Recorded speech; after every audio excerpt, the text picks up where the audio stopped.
Second chapter हमारा ये है टाइम रिस्पांस स्पेसिफिकेशन। इसमें हमें क्या एनालिसिस करनी है, जैसे हम जो भी कंट्रोल सिस्टम के विद स्टडी कर रहे हैं, जैसे ओपन लूप कंट्रोल सिस्टम है, क्लोज लूप कंट्रोल सिस्टम है, किस तरीके से ब्लॉक डायग्राम हमने बनाया, ठीक है, उसको किस तरीके से सॉल्व किया, सॉल्व करने के बाद देखा कि जो ब्लॉक डायग्राम रिजल्ट आता है, वो जो ट्रांसफर फंक्शन आता है, वो वही ट्रांसफर फंक्शन है जो किसी भी सिस्टम का होना चाहिए, जो हमने आपको स्टार्टिंग में बताया था, ठीक है। फिर आपने बोला कि भाई ट्रांसफर फंक्शन बनाना बहुत टफ हो रहा है ब्लॉक डायग्राम से, तो उसका नेक्स्ट अप्रोच क्या था, सिग्नल, जो सिग्नल्स के फॉर्म से दिखाते थे, जिसको मैसन गेन फार्मूला से आप डिफाइन करते थे, ठीक है। तो अब जो आपने कंट्रोल सिस्टम के ब्लॉक्स आपने पढ़े, बनाए, ब्लॉक्स इसलिए बनाए क्योंकि आपको किसी भी सिस्टम के एनालिसिस करने में क्या रहती है, आसानी रहती है। तो अब हमें ये देखना है कि जो भी आपका सिस्टम है, जैसे मान लो कि ये फैन है ना, तो अब ये फैन है, तो फैन के अंदर क्या क्या एलिमेंट्स हैं, नॉर्मली इसके अंदर वाइंडिंग्स हैं, तो इंडक्टर एलिमेंट है, कैपेसिटर है जो कि इसके स्टार्टिंग प्रोवाइड करता है, पावर प्रोवाइड करता है। तो ये तो दोनों जो एलिमेंट्स होते हैं, इंडक्टर एंड कैपेसिटर्स, ये नॉर्मली आज के टाइम पे हर डिवाइसेस में, आइदर मोबाइल्स, मतलब घर के किसी भी इक्विपमेंट से लीजिए, उनमें होते हैं। इसके होने से क्या बेनिफिट है, ये क्या एनर्जी स्टोरिंग एलिमेंट्स होते हैं। तो अगर एनर्जी स्टोरिंग एलिमेंट होते हैं तो इसका टाइम के साथ में कुछ ना कुछ अप एंड डाउन होता है। जैसे आपने सुना होगा कि चार्जिंग एंड डिस्चार्जिंग फिनोमिना होता है इंडक्टर एंड कैपेसिटर्स के अंदर, ठीक है। तो उसके रिस्पेक्ट में आपका सिस्टम का बिहेवियर कैसा होगा, हमें ये देखना है।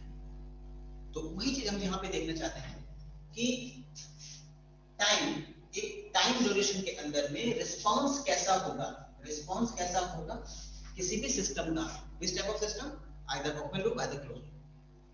Open loop and close loop का रिस्पांस कैसा होगा किसी पर्टिकुलर टाइम में, तो हमें इस चीज की एनालिसिस करनी है। अब इसका बेनिफिट क्या हुआ, मतलब क्यों पढ़ क्यों रहे हैं, क्या रिक्वायरमेंट आ रही है। रिक्वायरमेंट ये आती है कि अगर आप मान लो किसी सिस्टम का एनालिसिस कर रहे हो, ठीक है, और आपको पता है कि सिस्टम स्टेबल नहीं हो पा रहा है। जैसे एग्जांपल मैं आपको बता रहा हूं, मान लो कि आपके पास एक फैन है ना, सिंपल ये फैन है। फैन को हम नॉर्मली एक स्विच से ऑन करते हैं, ऑन करने के बाद I think with in 5 to 7 seconds वो अपनी फुल स्पीड में आ जाता है ना। अगर 5 to 6 सेकंड्स जो अपनी फुल स्पीड में आ रहा है, वो ये टाइम अगर इंक्रीज हो जाए और वो करीब 5 मिनट्स चला जाए, मतलब 5 मिनट के बाद अगर स्टार्ट हो, तो क्या करें, तो इज इट गुड, क्या ये सही है। 5 मिनट के बाद अगर सिस्टम स्टार्ट हो रहा है, फुल स्पीड में आपका फैन की स्पीड आ रही है, तो क्या ये सही है क्या, बिल्कुल नहीं सही। तो इस केस में क्या करें, हमें इसकी एनालिसिस करनी पड़ेगी। मतलब 5 मिनट बहुत ज्यादा होगा, तो ये जितना कम टाइम होगा उतना बेटर है, जितना कम टाइम होगा उतना ज्यादा ये बेटर है। तो इसलिए एनालिसिस करना इंपॉर्टेंट है। दूसरा, अब मान लो यही फैन है, इसको मैंने ऑफ कर दिया, ऑफ कर दिया, ऑफ करने के बाद जो फैन की विंग्स है वो जो मूव करती है लाइक दिस, वो कितनी देर में जीरो पोजीशन में पहुंचनी चाहिए, मतलब सेटल डाउन कब होनी चाहिए, 5 से 6 सेकंड बहुत है। अगर ये भी इसको 2-2, 3-3 मिनट लगते हैं, तो ये क्या है, ये अच्छा है या खराब है, तो दैट इज बैड। तो हम इस स्पेसिफिकेशंस में हम ये पढ़ते हैं कि किसी भी सिस्टम को सेटल कब होना है और अपनी फुल स्पीड में कब आना है, या अपना रिस्पांस कब देना है। तो जितना जल्दी हो सके हम वही चाहते हैं कि सिस्टम उतना जल्दी रिस्पांस करे, पहली चीज, जितना जल्दी से उतना जल्दी रिस्पांस करना चाहिए, और जितना जल्दी से उतना जल्दी वो सेटल डाउन हो जाना चाहिए। अब जैसे मान लीजिए कि पहले के टाइम पे जो ट्यूबलाइट्स आते थे, वो ट्यूबलाइट्स टाइम टेकिंग होते थे, मतलब तुरंत स्टार्ट नहीं होते थे, टाइम लगता था स्टार्ट करने में। लेकिन आज के टाइम पे आप इंस्टेंटली ऑन करो और ट्यूबलाइट आपका ऑफ हो जाता है, क्योंकि इसके अंदर इलेक्ट्रॉनिक ब्लास्ट लगाए जाते हैं। पहले के टाइम पे आपके चोक्स वाले होते थे, तो उसको एनर्जाइज होने में टाइम लगता था। तो that is the example of time response specification. तो अब हम इसके अंदर हम ये पढ़ेंगे सिंपल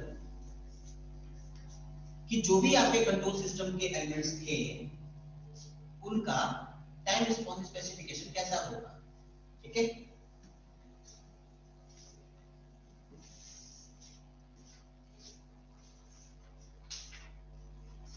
जैसे मान लीजिए कि एक सिस्टम है,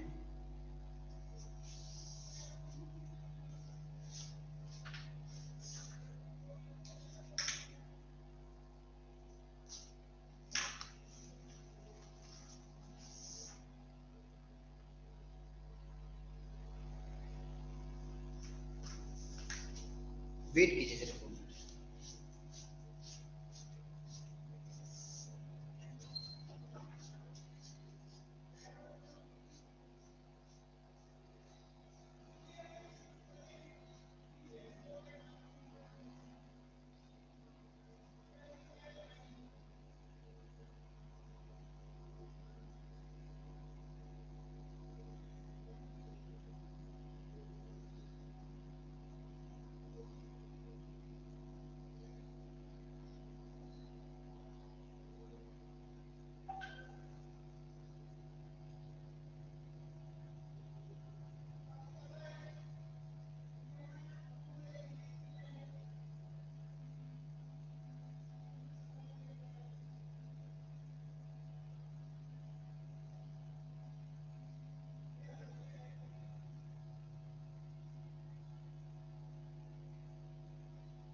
देखिए, मान लेते हैं किसी भी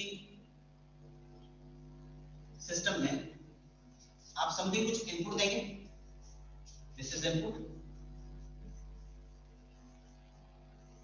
दोगे, किसी भी सिस्टम में इनपुट दोगे और इसी के इररिस्पेक्ट में आपके पास कुछ आउटपुट आएगा। हम मान लेते हैं दिस इज माय आउटपुट। ठीक है, this is input and this is output. Let me consider, let me take step input. किसी भी सिस्टम में हमने क्या कर दिया, एक स्टेप इनपुट फीड किया है। So this is my input. इसको ले लीजिए, that is the magnitude of 1, जो भी this is 1. Irrespective of time domain, in the terms of time domain, क्योंकि आपने यहाँ पे टाइम डोमेन एनालिसिस की बात की है, किसी भी सिस्टम में हम एक इनपुट फीड कर रहे हैं। सिस्टम आप समझ रहे हो, सिस्टम मतलब लाइक दिस जो अभी आपने बनाया था, दिस इज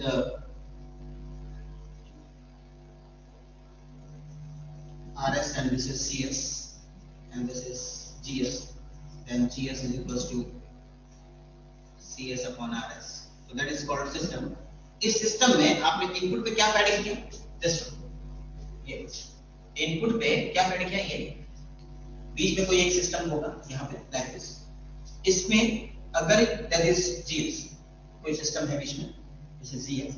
अब इसमें जब इनपुट किया तो रिजल्ट क्या है, that is CS in the terms of time domain, है ना। तो यहाँ पे इसके रिस्पेक्टिव जो रिजल्ट आया वो जिस तरीके का रिजल्ट आया था तो कैसे डिफाइन करेंगे। मान लेते हैं कि ऐसा कुछ रिजल्ट आया, it's oscillatory in nature, so that is output, This is output with respect to t. This is input. अगर आपने इनपुट रखा है rs ना, तो in the terms of t that input is called rt. In the terms of t, and here output is cp. तो confusion मत करना, इसको rs की तरह डिफाइन मत करना. rs is input in the terms of s domain, where rt in the terms of time domain. So time domain is what? और output भी इसी के रिस्पेक्ट में आएगा, दैट इज ct. t क्यों? क्योंकि ये टाइम डोमेन के रिस्पेक्ट में इसका रिजल्ट आ रहा है. अब आप ये बोलोगे कि सर ये ऑस्किलेटरी नेचर क्यों है? तो ऑस्किलेटरी नेचर का रीजन सबसे बड़ा यही था कि आपके पास दो एलिमेंट्स थे, first is inductor and second is capacitor. Normally हमारे पास जो भी इक्विपमेंट्स है, उस इक्विपमेंट्स के अंदर इंडक्टर, कैपेसिटर, डायोड्स, ट्रांजिस्टर्स ये सब लगे होते हैं. और ये जितने भी एलिमेंट्स हैं वो सब क्या होते हैं? नॉन लीनियर एलिमेंट्स होते हैं. नॉन लीनियर एलिमेंट्स हैं मतलब कि इनका चार्जिंग और डिस्चार्जिंग टाइम होगा, तो कुछ टाइम्स होगा. उस टाइम के कारण क्या होता है? इनका राइजिंग एंड फॉलिंग नेचर होता है, मतलब charging and discharging. There is a mode of charging, there is discharging, charging and discharging. तो लाइक दिस तरीके का कुछ नेचर आता रहेगा. फिर आप बोलोगे कि सर ये कुछ टाइम के बाद ये कुछ ऐसा हो रहा है, लाइक दिस, बहुत कम डिस्टरबेंस आएगा. तो क्या होता है? जैसे आपका फैन है ना, तो फैन कुछ टाइम के बाद स्टेबल हो जाता है, तो उसको अपने स्टेबल पोजीशन मानते हैं कि भाई धीरे धीरे क्या हो गया, अपने स्टेबल पोजीशन में पहुंच गया. तो जब सबसे पहले आप देखोगे कि सबसे पहले हाई मैग्नीट्यूड पे होता है दिस. तो जब भी मैग्नीट्यूड हाई होगा, जहां तक मैग्नीट्यूड हाई होगा उसे हम कहेंगे उसका ट्रांजिएंट पीरियड. क्या कहते हैं? ट्रांजिएंट. तो मैं मान रहा हूं कि यहां तक approximate this time of period, this time of period, that is transient.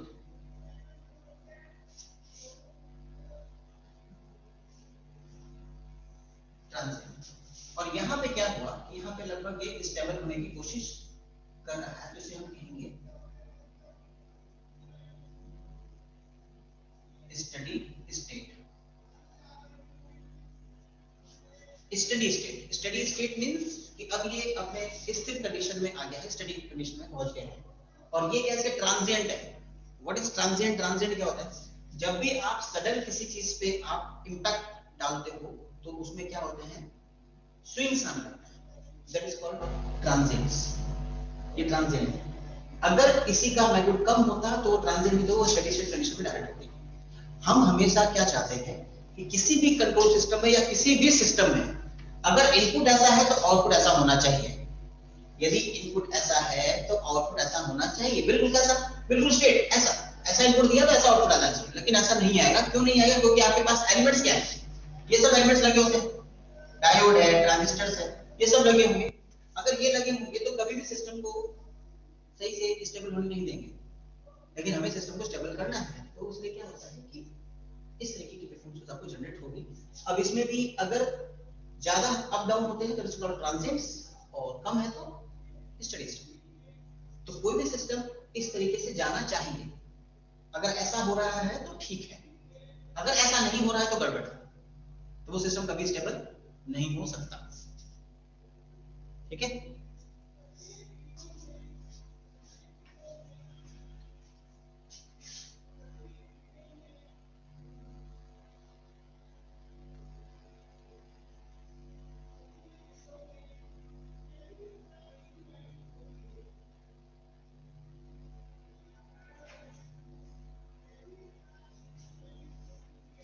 तो अगर यहाँ पे बोला जाए तो ये क्या है?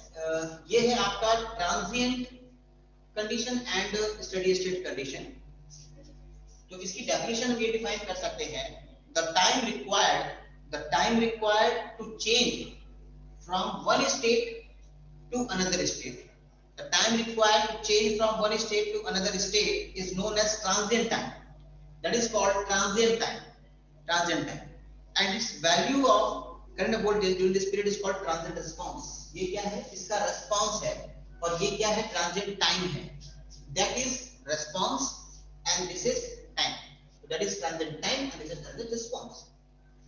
एक स्टेट से दूसरे स्टेट में जाने पे जितना टाइम लगता है that is called transient time, और जैसा response आता है that is called transient response. And that response is divided into two parts. First is transit response and second is steady response. Transit response का मतलब क्या होगा, जिसमें कि आपके मैग्नीट्यूड ज्यादा होते हैं, that is called transit response, और इसमें कम होंगे that is called steady response. Simple, ठीक है। अब देखना ये है कि भाई ये जो इनपुट होते हैं ये कितने टाइप के हो सकते हैं। There are different types of inputs, step input, ramp input, ठीक है, पैराबोलिक फंक्शंस लाइक दिस। तो अभी हम देखेंगे कि इनके क्या क्या फंक्शन होते हैं और उसका वेव फॉर्म कैसे बनती है, नेक्स्ट देखेंगे।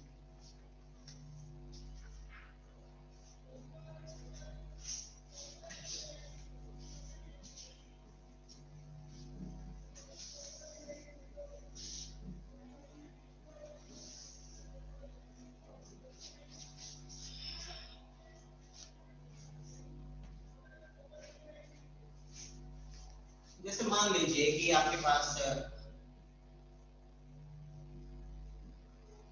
फंक्शन है, इसको टाइम डोमेन में कैसे लिख सकते हैं,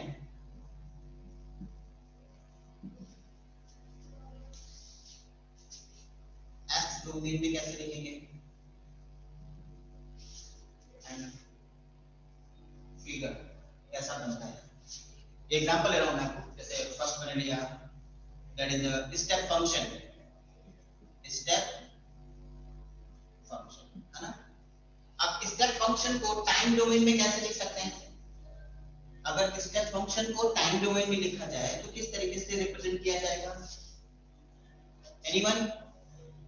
स्टेप फंक्शन को टाइम डोमेन में कैसे लिखते हैं, this is ut equals to 1 when t is greater than 0 and t is less than 0। कुछ तरीके से हम लिख सकते हैं, ut मतलब स्टेप फंक्शन है। अब इसी टाइम डोमेन को एस डोमेन में कैसे कन्वर्ट करोगे, अगर टाइम का 1 है तो इसका एस डोमेन क्या होगा, 1 को एस में कैसे कन्वर्ट कर सकते हैं, 1 upon s, s means Laplace ना, time domain to s domain, मतलब टाइम डोमेन से लाप्लास, 1 का लाप्लास क्या होगा भाई, 1 अपॉन एस ही तो होगा, है ना। अब इसके रिस्पेक्ट में फिगर कैसा बनेगा, फिगर जो बनेगा वो टाइम डोमेन के रिस्पेक्ट में बनेगा। तो अपन इसका फिगर कैसे ड्रॉ करेंगे, सिंपल है, देखिए दिस इज टी और यहां पे इसका बनाना है दिस इज ut। ये क्या बोल रहा है, t की वैल्यू ग्रेटर देन और 0 होगी तो 1 होगी, t की वैल्यू ग्रेटर देन और 0 होगी तो 1 होगी। जो ग्रेटर देन 0, 0 तो यहाँ है, तो ग्रेटर देन 0 तो यहाँ वाले पॉइंट्स में हुआ, तो this is value is 1, that is the magnitude of 1, ये 1 है, सिंपल, दिस इज 1। और इससे कम वाले पे क्या होगा, अगर t की वैल्यू 0 से कम होगी तो 0, t की वैल्यू 0 से कम मतलब इधर के साइड में आ गया, इधर की तरफ आया, t की वैल्यू लेस देन 0 मतलब इधर के साइड चला गया, अगर इधर हो गया तो इसकी वैल्यू क्या हो जाएगी, 0, दैट इज 0, सिंपल। नेक्स्ट लेते हैं function ramp.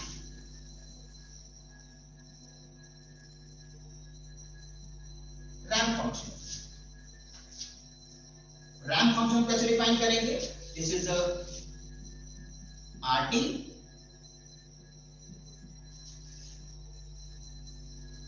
where t is greater than or equal to 0 and the second is 0 and t is less than t is less than 0 like this। इसके रिस्पेक्ट में अब इसका S domain में क्या होगा बताइए, 1 अपॉन एस स्क्वायर। और इस फंक्शन को रिप्रेजेंट कैसे कर सकते हैं, like this, इस तरीके से रिप्रेजेंट कर सकते हैं, this is a function of rt, यहां के हिसाब से बना दिया, and with respect to t and this is a ramp, ramp मतलब m, तो m कहते हैं जैसे y बाय x से निकालते हैं, that is a value of k, क्योंकि यहां पे k कांस्टेंट डाल रखा है, that is a value of k, यहां पे नहीं होगा तो this is value of 1, only 1, like this। Third is parabolic.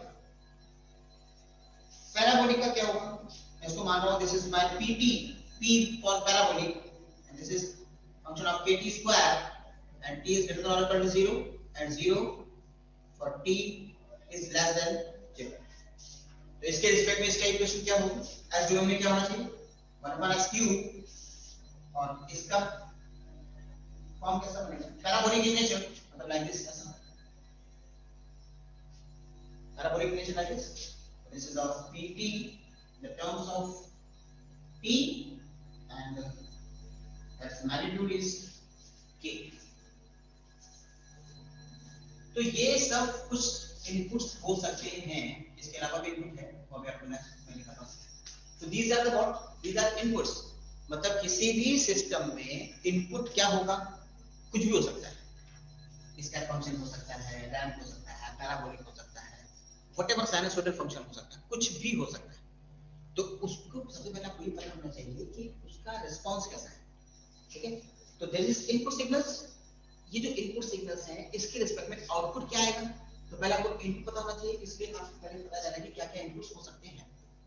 ठीक है, नेक्स्ट एग्जांपल देखिए इसमें.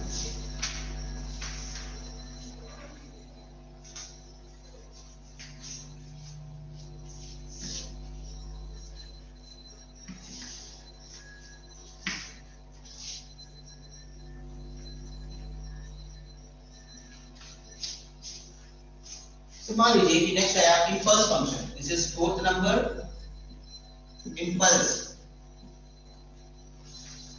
इंपल्स कैसा होगा, मान लीजिए ft is equals to 0 when t is not equal to 0, and this is infinity when t is greater than 0, equal to 0. तो इसका जो रिस्पांस आता है, दिस इज ऑलवेज 1, एंड इसका जो फंक्शन बनता है t, this is function of ft like this. ये जो मोटी थिकनेस लाइन दिख रही है वो है इसका रिस्पांस. क्यों, at value of 0, at value of 0 t is equals to 0, at value of t is equals to 0, the magnitude is infinity. Value of t is equals to 0 and magnitude of infinity, it means कि इस t की value पे ये infinity की ओर range जा रहा है, like this straight. इसलिए इसका फंक्शन और t is not equal to 0, बाकी t की वैल्यू, उसकी वैल्यू क्या है, 0 है. तो बाकी t की वैल्यू पे चाहे यहां हो चाहे यहां चाहे कहीं भी हो, वैल्यू उसकी क्या है, 0. तो these are the four functions जो हम इनपुट्स में यूज कर सकते हैं. इसके अलावा भी यूज कर सकते हैं, ट्रापेजॉइडल यूज कर सकते हैं, साइनसॉइडल यूज कर सकते हैं, व्हाटएवर, कोई नहीं वन सिंगल. बस आपको एग्जांपल तौर पे ये पता होना चाहिए कि उसका टाइम डोमेन रिस्पांस कैसा होता है, उसका एस डोमेन कैसा होता है, और उसका इनपुट सिग्नल्स का वेवफॉर्म किस तरीके से रिप्रेजेंट कर सकते हैं. ठीक है, so next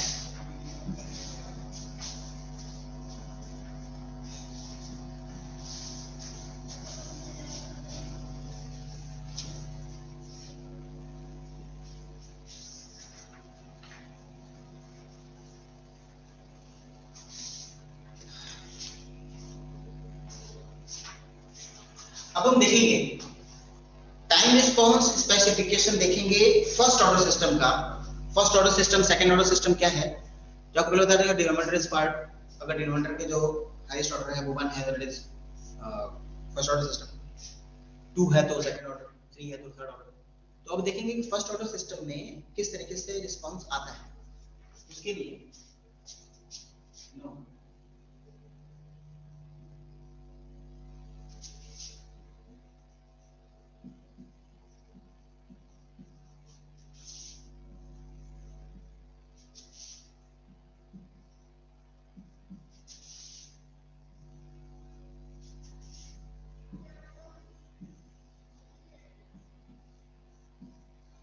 time response of first order system. First order system बनाना है. टाइम रिस्पांस क्या होगा उसका फर्स्ट ऑर्डर सिस्टम का, ये देखते हैं.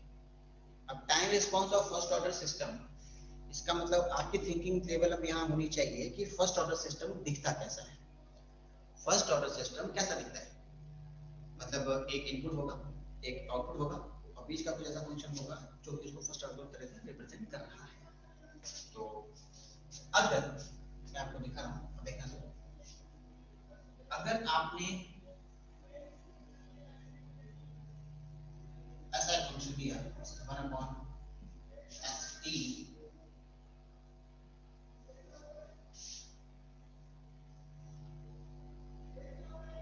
where hs is equals to 1. Sir लिखते जाए साथ साथ.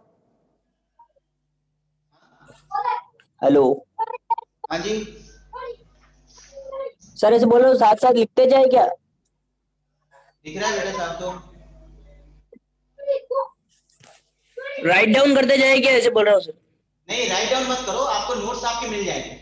इसके जो नोट्स है वो आपको ठीक मैं है दे सर, देता हूँ, ठीक है। ठीक है, ठीक है सर।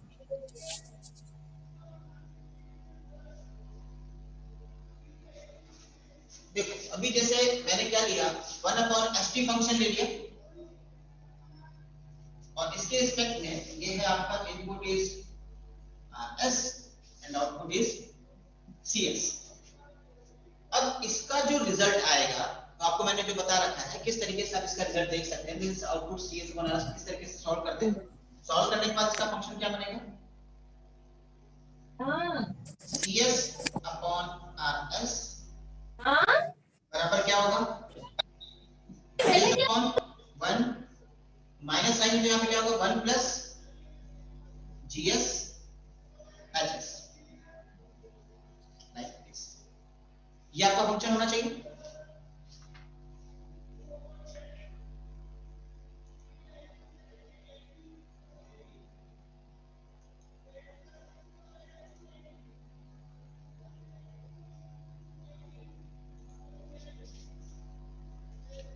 बिल्कुल ये होना चाहिए।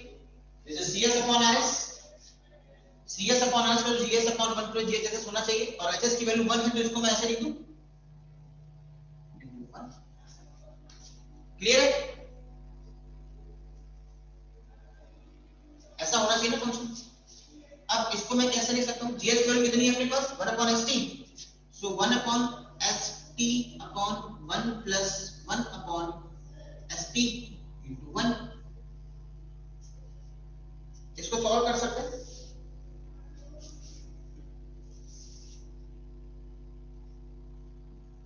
So cs upon rs is equals to 1 upon st plus 1.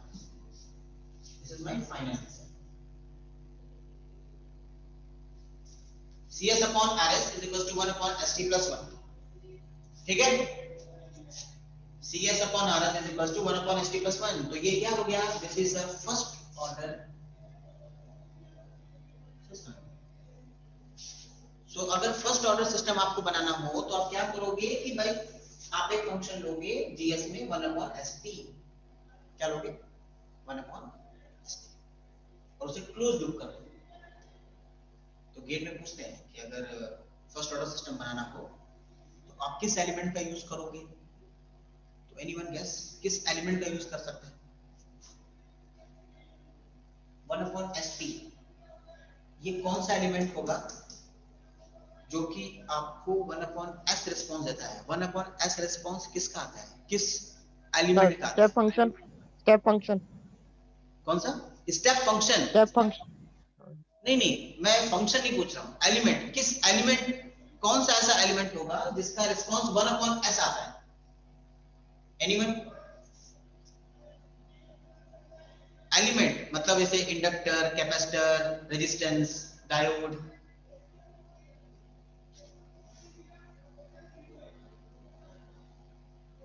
सोचिए। सर रजिस्टर होगा क्या? रजिस्टर, रजिस्टर का नहीं होता बेटा, गलत बता रहा हूं, कुछ और सोचो।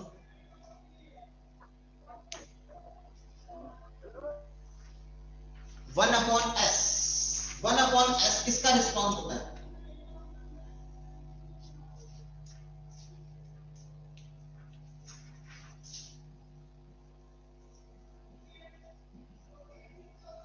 कैपेसिटेंस का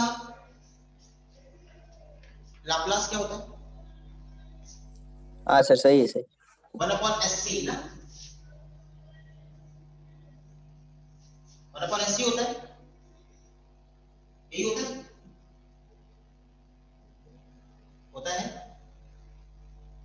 1 अपॉन s किसका हुआ, यस सर। ठीक है।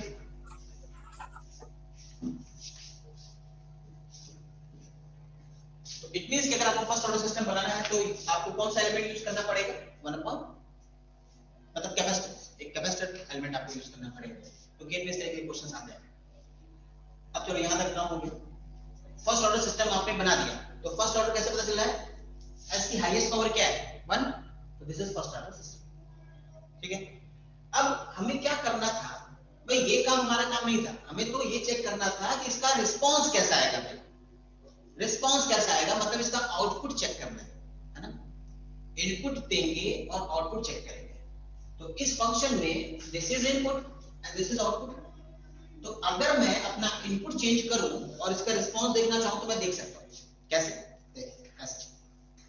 अब इनपुट आपको पता है, इनपुट कुछ भी हो सकते हैं, अदर स्टेप फंक्शन हो सकते हैं, रैंप हो सकते हैं, पैराबोलिक हो सकते हैं। तो मैं एग्जांपल ले रहा हूं, सबसे पहले मैंने लिया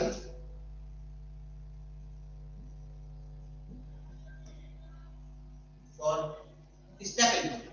फॉर स्टेप इनपुट का मतलब क्या हुआ,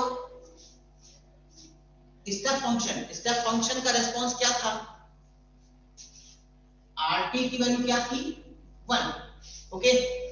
तो इसके रिस्पेक्ट में आर एस की वैल्यू क्या होगी, मतलब in terms of time domain step function की वैल्यू 1 है, तो इसका लाप्लास क्या होगा एस डोमेन में 1 अपॉन एस, इसके मैंने 1 अपॉन एस यहां लिख दिया।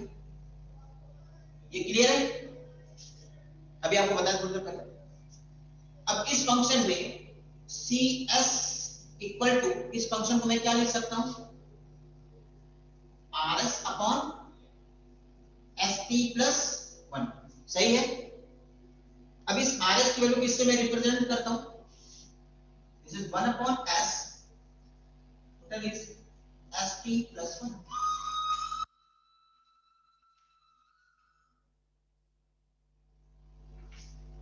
ऐसे लिख सकते हैं, क्लियर है यहां तक।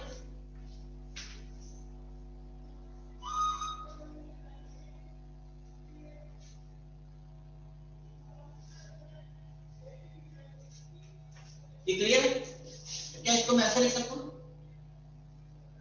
1 upon S, 1 upon S T plus 1, simple solve कर रहे हैं।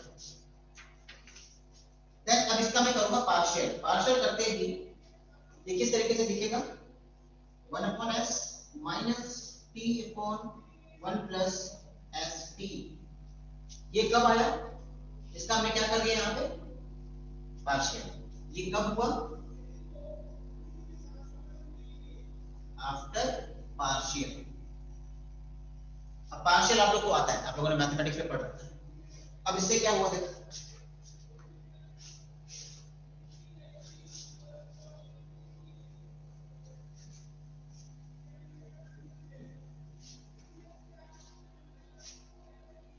पार्शियल करते ही ये फंक्शन आपको कुछ इस तरीके का दिखने लगा, this is 1 upon S minus T upon 1 plus S T. इसको अगर मैं सॉल्व करना चाहूं सही तरीके से तो मैं ऐसे लिख सकता हूं, इसमें से टी कॉमन ले लेते हैं, this is 1 upon s plus 1 upon t, like this, ऐसे भी लिख सकता हूं। अगर इसको मैं ऐसे लिख सकता हूं तो अब मैं इसका इनवर्स लाप्लास लूंगा, मतलब ये जो फंक्शन अभी डिपेंड हो रहा है दिस इज सी एस के टर्म्स में डिपेंड हो रहा है, ठीक है। अब मैं इसका लूंगा inverse Laplace, inverse Laplace, inverse Laplace लेते ही क्या हुआ,